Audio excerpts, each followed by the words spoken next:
suggest what some are. Now, Covey talks about this law of the school versus the law of the farm.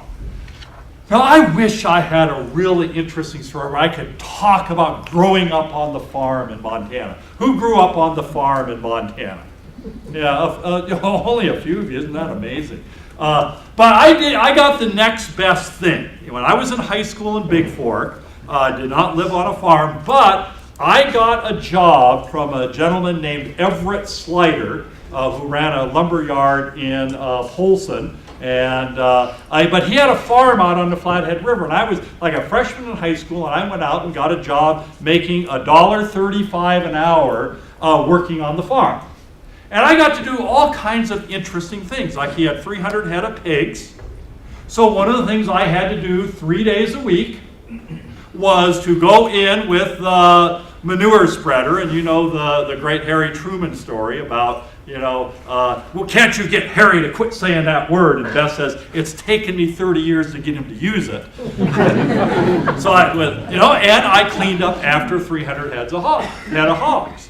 And any of you, even if you didn't grow up on a farm, you can have some appreciation about how much fun that was. Boy, did that make me a good football player, though. Nothing builds upper body strength like cleaning up after a bunch of hogs. So I got some time on the farm. And the thing that Covey talks about in terms of the law of the school as the law and the law of the farm is he asks the question. He says, okay, how many of you ever crammed for a test? So how many of you ever crammed for a test? Yeah, it's okay to admit that. Now, did it work? Yeah. Yeah, it does work. Yeah, what's that? Do you remember it now? Yeah, right, yeah. 5 minutes afterward, do you remember? Yeah, but the point is, you can cram for a test, but can you cram on the farm? Kind of mid-July, we're looking forward to a harvest in August. Hey, let's go out and hit it hard. It doesn't work.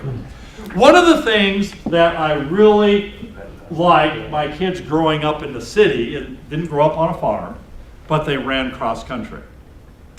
Can you cram cross country? Hey, state meet's coming up in a few weeks. Better go out and hit it hard and get in shape. Any distance runners here? Yeah, smart people. Does that work? No, it does not work. In fact, how you run in the state meet in October has a lot to do with what you did the previous April. And so I was glad my sons learned at least a little bit about this law of the farm, that you can't cram life. And a little later on when we talk about leadership and what I think is the essential glue of leadership, you can't cram it either. Behavior is governed by values, consequences are governed by principle, therefore value principles. It's like Jeff talked about Schwarzkopf's quote, what was it again? I crammed. He crammed, he can't remember it. Yeah, right on cue. Something about, ambition and principles, and if you only have one, make sure they have principles or integrity. Yeah, that's exactly right. So, the leadership glue. Why in the world would anyone ever follow you? One of the students at the university who I served on his doctoral committee is a gentleman named Bill McCaw. He's now on the faculty of educational leadership. He used to coach wrestling up at Columbia Falls. But he actually wrote his dissertation on followership. Kind of from the other direction. And turns out there's a lot of things to understand about followership. But whether you talk about it from the leader end or the follower end, why would anyone ever follow you? Well, because of trust. We do a program, several of us at the University of Montana and others in leadership training for the Forest Service. This middle leader program, we're now doing it in 5 regions, so we're doing it in all 4 of the interior regions, and then we're just adding a cohort in California, so we'll start going to Sacramento to do this. And this is a middle leader program, a 3-week program. But along the way, one of the things we do, and I'm hoping that maybe we can do this in Leadership Montana this year is we show this movie that was an HBO production called The Crossing. And it's a dramatization a bit about Washington crossing the Delaware to raid the garrison, the Hessian garrison at Trenton. Anyone seen the movie? Yeah, that's the cool thing about it is A, since it's about something that happened 250 years ago, there's nothing about it being an old movie. And there's some great lessons in there. The only difficult thing to get around is the character of George Washington is played by Jeff Daniels. But he sure has the profile. And they make sure they shoot that in profile. But after the Battle of Trenton, in which we routed the garrison, the Hessian garrison took over 900 prisoners, virtually no casualties on the part of the colonial army, which was just about ready to collapse. Washington asks his best friend and one of his generals, Hugh Mercer, he says, "Why do they follow me?" He says, "These lads, they're boys. So many have deserted, so many have been killed. Why do they follow me?" And Hugh Mercer's response was, "Because they trust you." And the line is, "More the fools." And then Mercer said, "And they love you."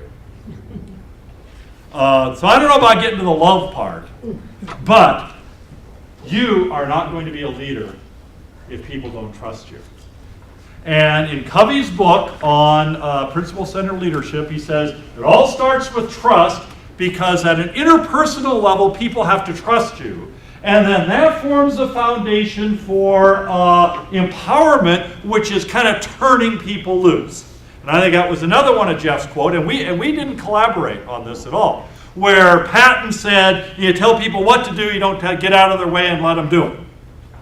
And you've all been in that uncomfortable situation where you got a deadline that you're facing, you say, oh, I could use some help, but right now, it would take longer for me to get other people up to speed to help me than it would to just push through myself, so you push through yourself. How many have ever done that? Okay, now the really embarrassing thing, how many have done that more than once? Yeah, that's the problem. So empowerment is letting followers deploy their expertise, and you guys know all the little exercises we do showing how group decisions, almost without exception, are better than individual decisions, whether survival at sea, survival in the snow, survival in LA, whatever it is. Group decision tends to be better than individual decision because most of the problems that we address in our state, in our organizations, in our lives, in our families, wherever you're exerting leadership, tend to be somewhat complex and need a broader level of expertise than any one of us has. So you have to be able to turn that loose. But you know what? You're not going to turn people loose if there's not some kind of bond of trust. They're not going to go out and lay it on the line for you unless they trust you, and you're probably not going to empower them to go do it if you don't trust them. It's really the glue that holds it together. And then Covey goes on to talk about at a strategic level, we have the idea of alignment, where if you work in large organizations, you can have larger mission and goals. But now in empowering people, people are able to apply those to the particular local realities. And again, that works really an organization like the Forest Service, which is so decentralized, where it's all these district rangers out on hundreds of ranger districts having to take general principles and mission of the agency and actually put them into practice on the ground where the ground is different from watershed to watershed.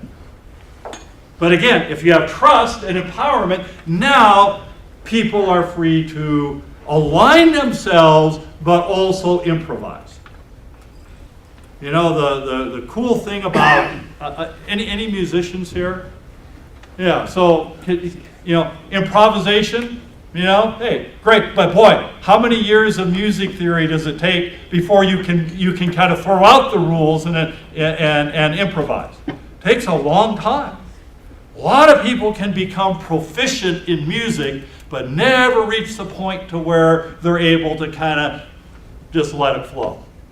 And that's kind of this idea, and it's all based on trust. Okay, the thing I like about Covey in principle-centered leadership, though, is he says, yeah, we all know about this. But Covey was willing to go this next level down, don't want this screen over here to feel left out, to trustworthiness. Why would you trust somebody who is not trustworthy? So the heart really of what I have to say to you in this idea of principled leadership is we can talk about trust, we can talk about empowerment, we can talk about alignment, but it is pointless if you're not a trustworthy person. Integrity counts. And that's what we're going to spend the last few minutes talking about. The foundation for trust. It is a natural law. It is self-evident that people will not trust an untrustworthy person. In fact, I modified that a little bit, made it a little more politically correct, because what I really said, trusting an untrustworthy person is insane. Or I guess it's not very rational. Why? What's the saying? Fool me once, shame on you. Fool me twice, shame on me.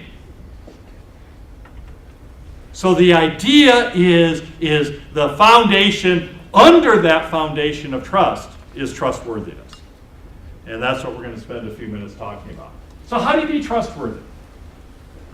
Well, you talk about something that's a law of the farm thing.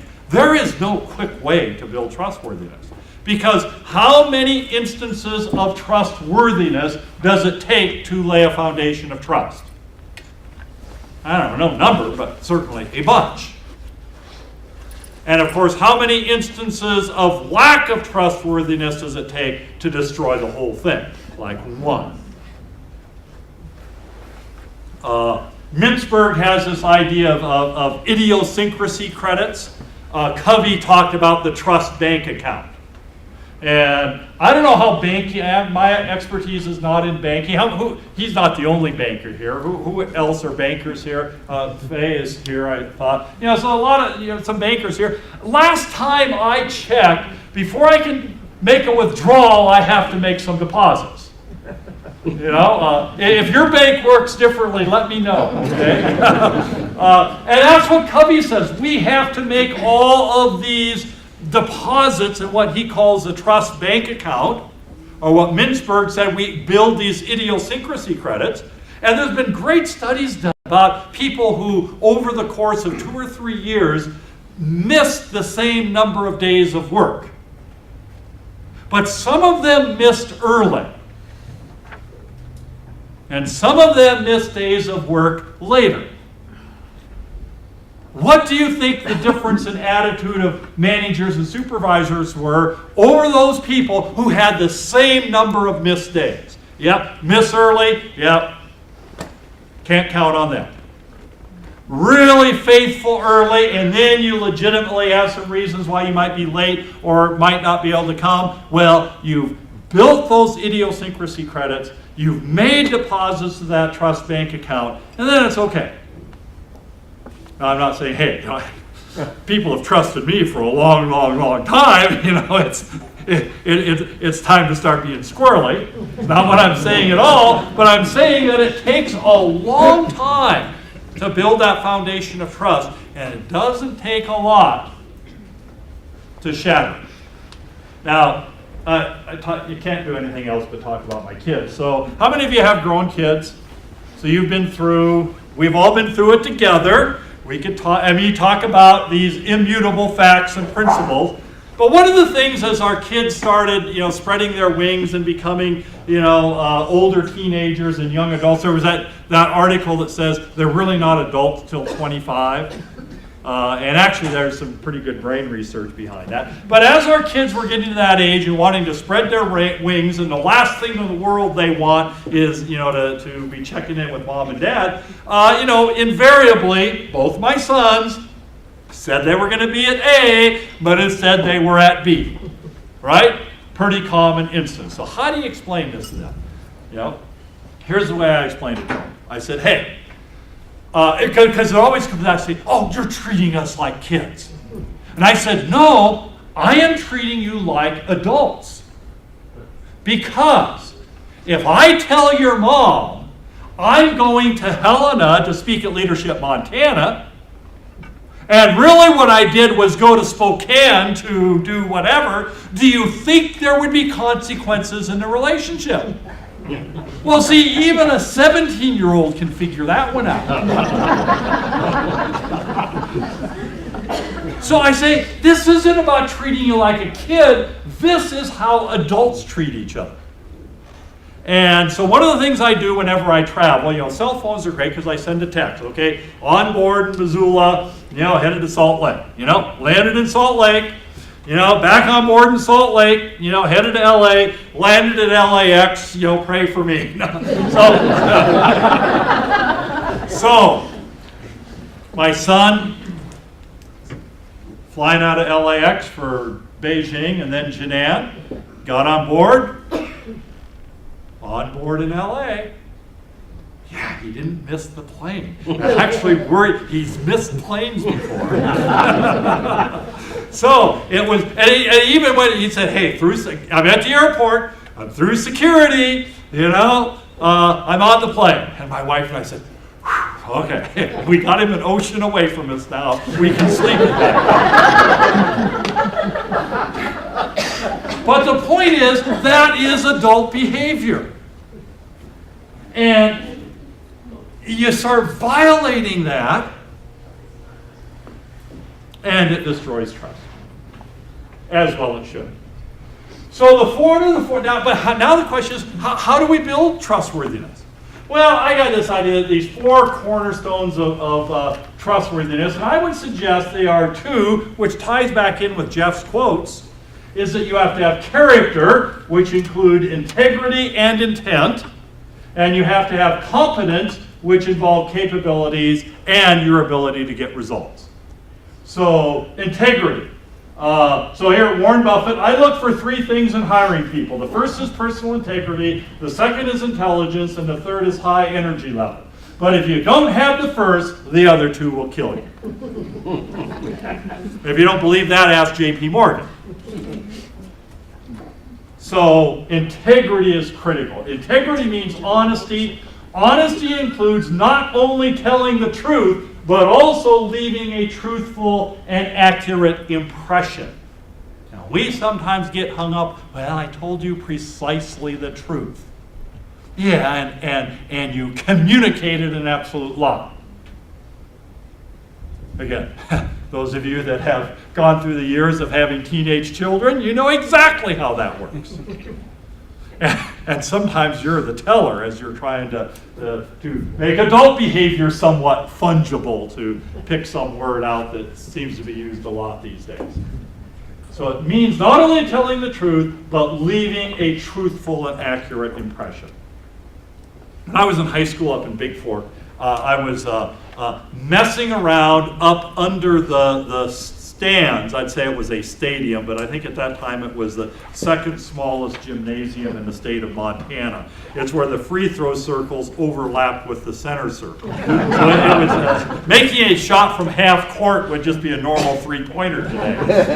So I was up squirreling around under the stands, stepped between the ceiling joists, through the ceiling tile into the principal's office. So I can imagine the principal is sitting there doing whatever principals do, and suddenly some legs come through the ceiling. So of course I extricate myself from that situation really fast, lock up the door that I wasn't supposed to be in the first place, headed down the stairs, and the principal and the vice principal meet me at the bottom of the steps, saying, "Did you step through the ceiling upstairs?" no, wasn't me. Of course, I had, asbestos dust all over my pant legs and tennis shoes. And I said, are you sure? I said, no, it wasn't me. I went home. But the one thing I can say to my credit is that I, as about a 14-year-old, had a sleepless night. Because obviously I had lied. And I remember the next morning, I said, I got to go tell them it was me. And of course, I went and told them. And what was their response? Well, of course it was you. We knew it was you. There was no one else up there. All the Celotex dust and everything was on your shoes. Of course it was you. Yeah. So many times people lie when it'd be so much easier to tell the truth. And then, of course, what a tangled web we weave from when first we practice to deceive. So it's leaving that truthful impression. You know what? There's just a little less mental bookkeeping. And the truth of the matter is most of the times when we just fess up and say, yeah, I screwed up. Wasn't it the dog ate my homework? Or I lost my flash drive. That's the modern equivalent to that. My flash drive got corrupted. I put it on SkyDrive, but somehow they changed my password. All variations on the dog eating the homework. We see right through that. It's a whole lot better to say, I've been really busy and I didn't get around to getting the paper done. Now, sometimes you're going to run into a professor who's kind of, tough on that, but usually I say, so give it to me tomorrow. It's not like I'm going to read them all today. How to increase your integrity? How about stand for something?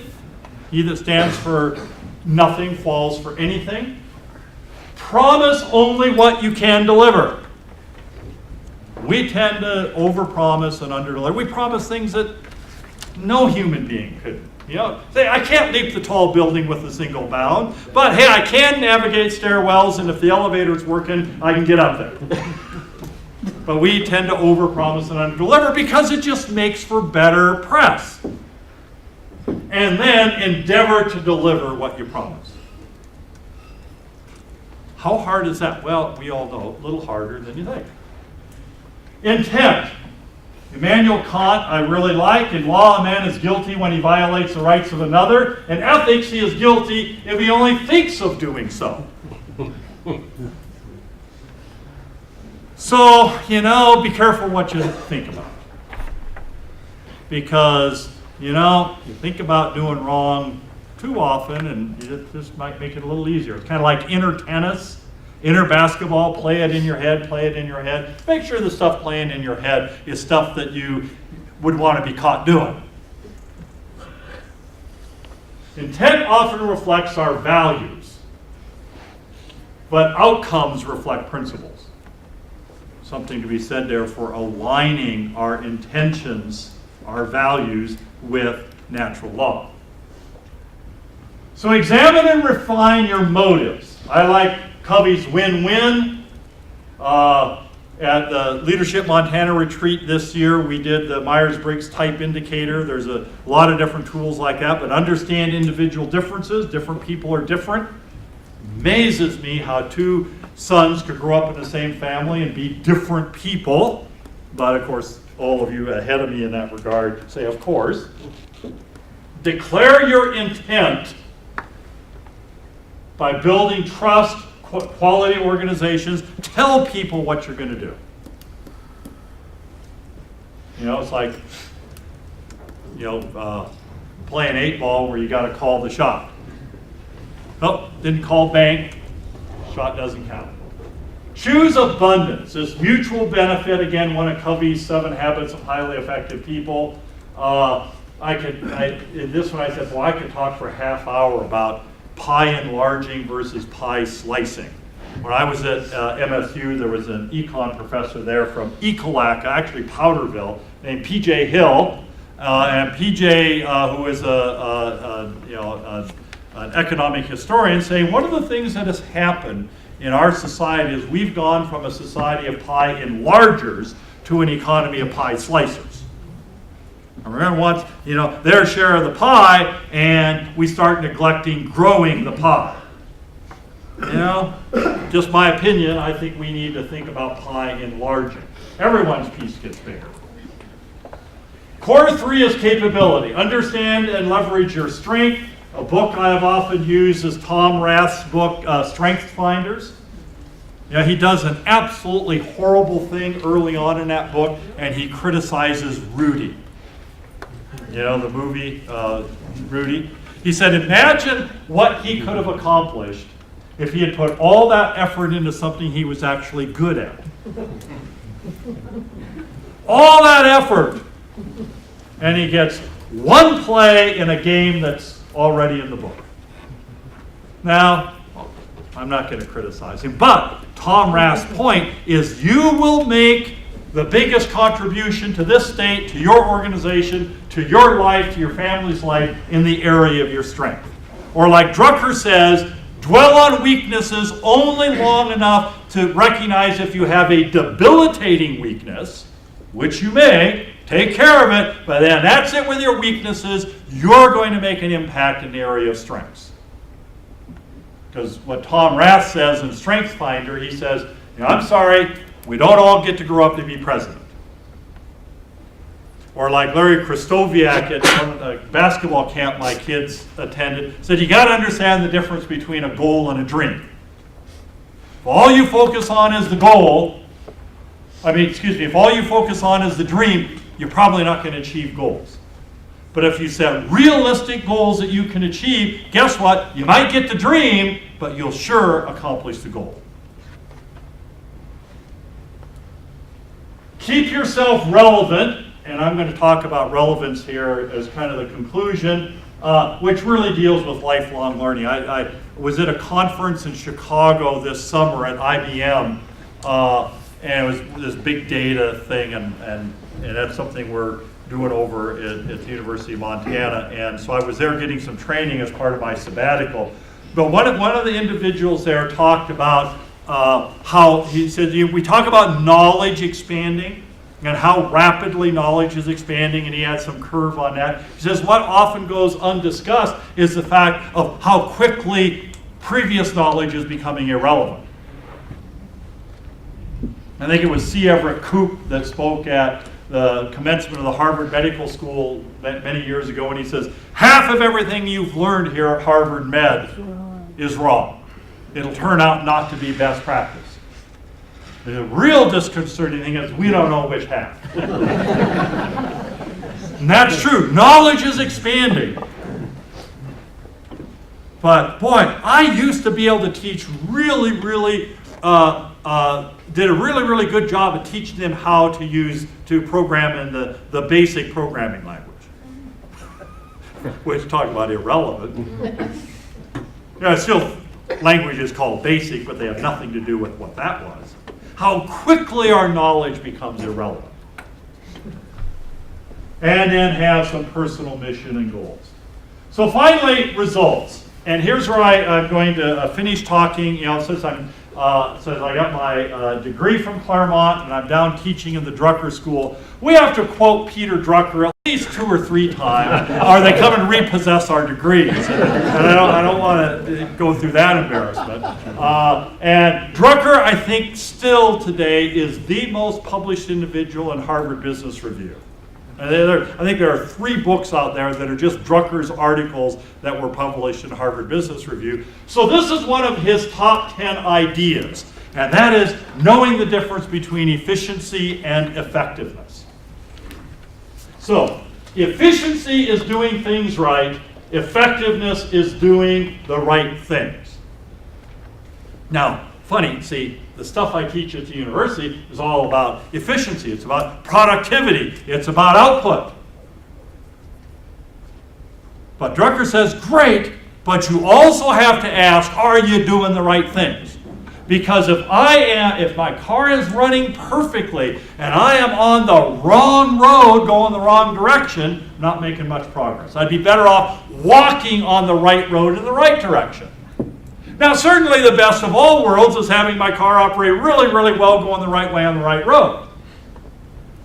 But he says we put so much emphasis on the procedural and we lose sight of the vision.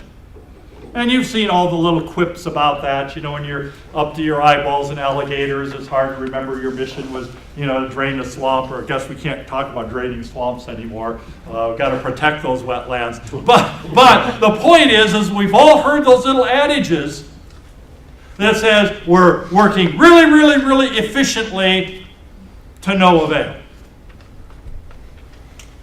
Efficiency is more tactical. Effectiveness is more strategic. Got to have both good strategy and good tactics. More a matter of leadership over here. More a matter of future focus, and it's a difference between productivity and relevancy. I saw this in the Wall Street Journal. Okay, who still has a BlackBerry?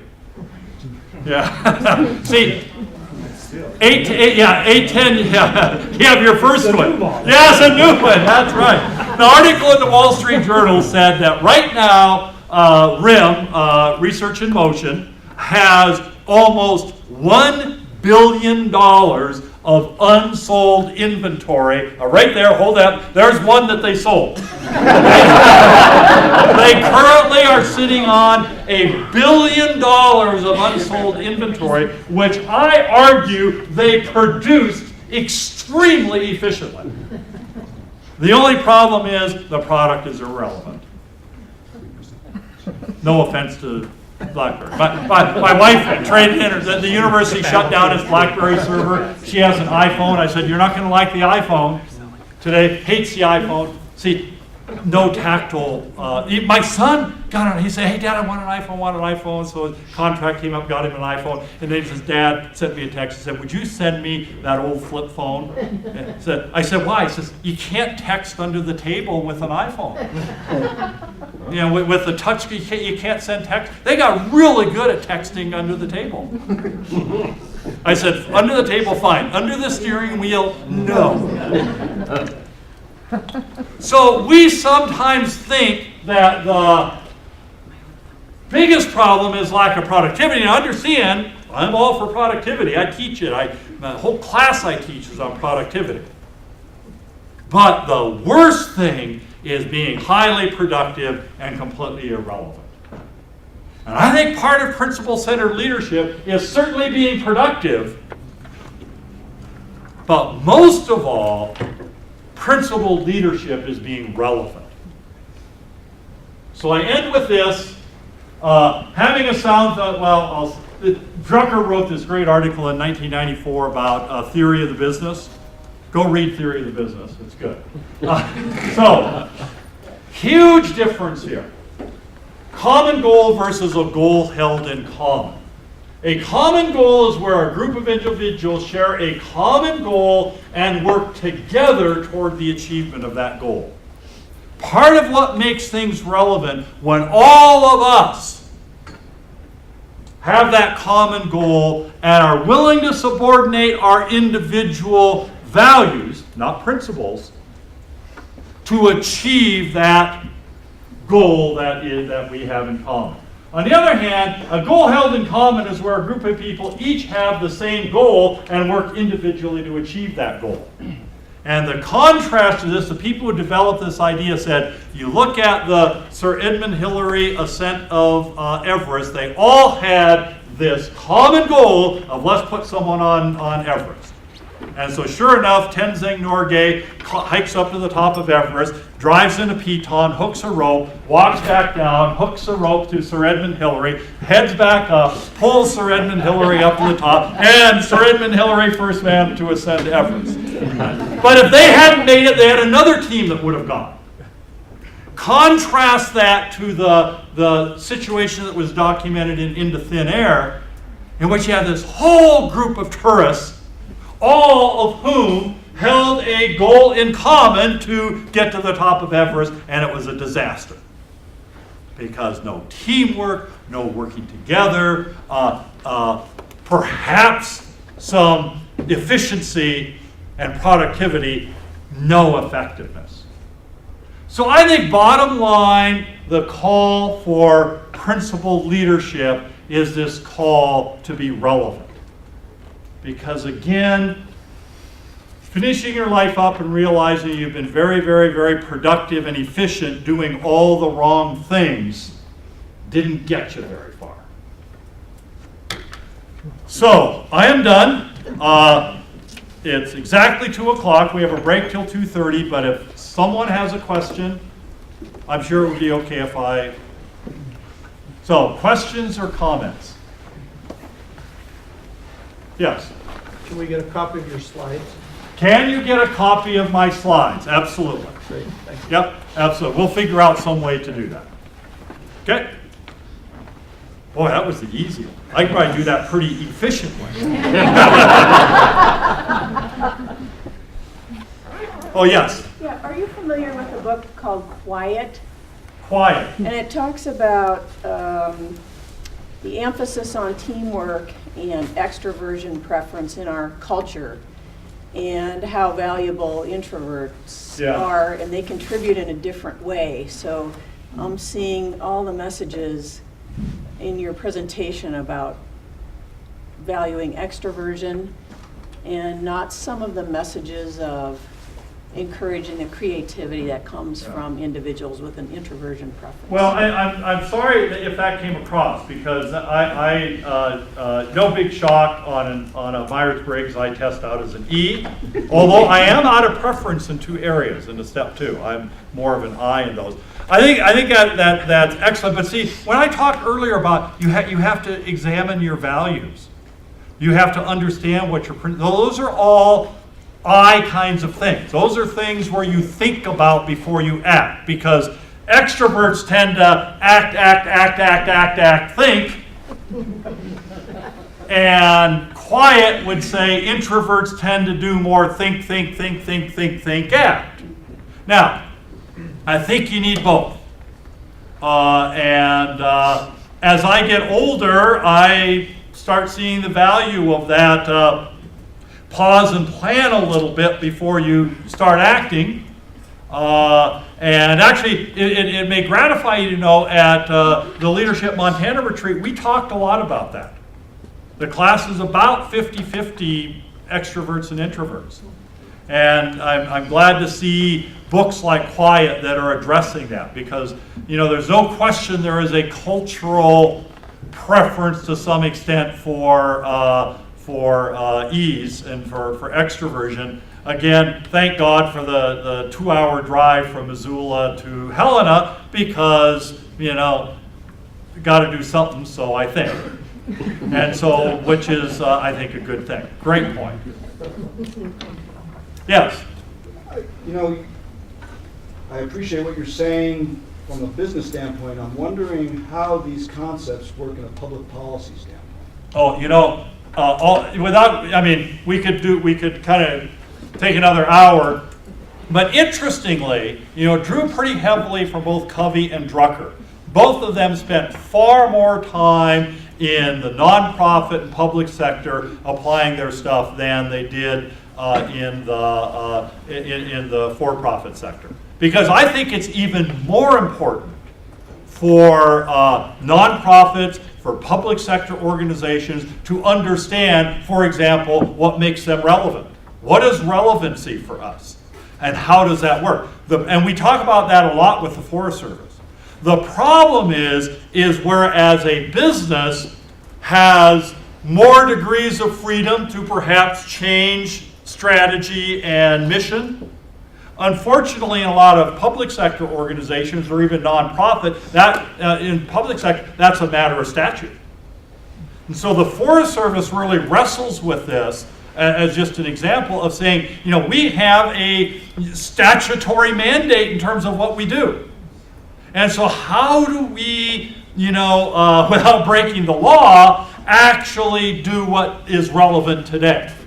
And that's a tough thing. And that's a huge topic of discussion when we do this with the Forest Service. So my own opinion is this stuff probably applies even more to nonprofits and public sector organizations than it does to business organizations. Because business organizations have this tremendous advantage in that there's almost always someone over here doing exactly the same thing, and if they do it better, market share is going to shift to them. I mean, it's totally unforgivable, or and immutable, as that's what's going to happen.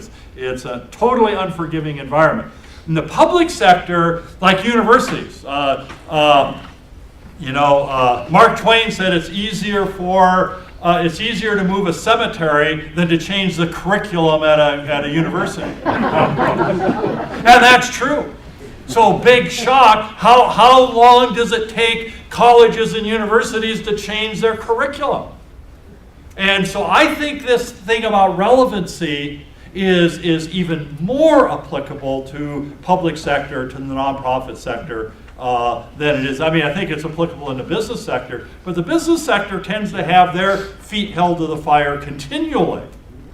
Whereas the public sector, hey, we work at the university, we're kind of kept people, we can be irrelevant and at least for a while continue with our funding. If J.C. Penney tries that, if Research in Motion tries that, boy, the market is absolutely unforgiving. Yes? Going back to your previous slide, Dr. Evans, one where you talk about efficiency and effectiveness, you kind of need to cycle through those as leaders, because when you get to a certain point on your development curve or your process curve, those efficiency requirements are absolutely essential to success. Absolutely. Right? Yeah, absolutely. It does go through cycles. Hopefully set a new direction, effectiveness, and then we have to get the efficiency and productivity up there. But unfortunately, and I actually have a paper out for review on this, unfortunately what happens in businesses is that we just get that squared away to the point, just in time for it to become irrelevant. Well, there's a lot of inertia once you get to that point, because you use so much energy to get there. Totally agree. And then we pour all kinds of legacy infrastructure around it. The people we have hired, there's a great book that we used in the MBA program about 10, 12 years ago called Blown to Bits. And the very first chapter in it was about the Encyclopedia Britannica, talking about their knowledge base, talking about their sales force, their printing capabilities. It was the gold standard. And then Microsoft goes out and buys, you cannot make this up, buys the Funk and Wagnalls encyclopedia, puts it on a CD-ROM, and gives it away. And now everything that used to be an advantage for Britannica became a disadvantage. And I think that can happen because their sales force was now completely wrong trained, all their printing capabilities. Everything that was an advantage became a disadvantage. And that's what Drucker addresses in the theory of the business. Because if you don't believe me, ask Dell. Dell used to have a theory of the business that no one could match, and it was spot on. This model of sell, source, ship, when everyone else was making, shipping, and then trying to sell. And they owned the world in terms of desktop computing. And to my credit, I don't know if any of you were in the MBA program when we did the case matching Dell, I said, how is that model going to work in the world that is increasingly moving to thin clients, where customization is not a matter of hardware configuration, but a matter of software app? And so today, Dell custom makes to order desktop PCs as well as it ever did, very efficiently doing something that's irrelevant. And that's what Drucker, that's why theory of the business, theory of the organization is so important, is because the world can just slip out from under you. Again, in the business sector, you tend to get signals of that really quickly, because the accountants and the controller and the stockholders come and say, what's going on here? Sadly, we in the public sector, we don't have as good as signals listening to that, which I think makes it even more incumbent on leadership to really have a theory of the organization, of the department, of the state that is sound, because the world can move out from under it real easily. Yeah. Well, yeah, okay, yeah, you guys shut up, okay?